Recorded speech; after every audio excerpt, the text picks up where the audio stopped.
মার্কিন যুক্তরাষ্ট্রের president Donald ট্রাম্পের বাণিজ্য নীতির তীব্র সমালোচনা করেছেন ইলন মাস্ক। বিশ্বের অন্যতম ধনী ব্যক্তি ও প্রযুক্তি উদ্যোক্তা ইলন মাস্ক এ নিয়ে কড়া মন্তব্য করেছেন।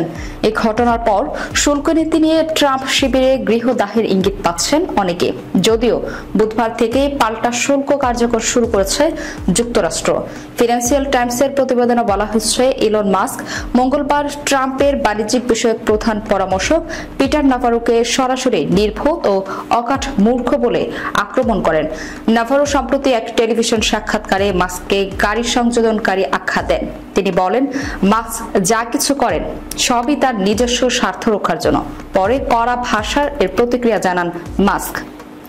দীর্ঘদিন ধরে বাড়তি শুল্ক আরোপের বিরোধী ইলন মাস্ক, যদিও তিনি ট্রাম্পের নির্বাচনী প্রচারণায় বিপুল অর্থ দিয়েছেন এবং প্রেসিডেন্টের তথাকথিত ডিপার্টমেন্ট অব গভর্নমেন্ট এফিসিয়েন্সির দায়িত্ব পেয়েছেন।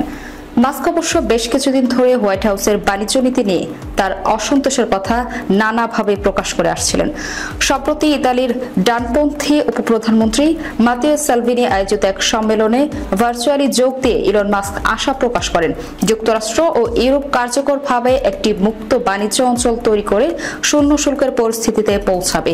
এছাড়া মাস্ক তার সোশ্যাল মিডিয়া প্ল্যাটফর্ম এক্সে একটি ভিডিও শেয়ার করেন, যেখানে মুক্ত বাজার অর্থনীতির প্রবক্তা মিল্টন ফ্রিডম্যান একটি পেন্সিল তৈরিতে প্রয়োজনীয় বিভিন্ন উপকরণ ও শ্রম বণ্টনের উদাহরণ দিয়ে বিশ্বায়িত অর্থনীতির সুফল তুলে ধরেন।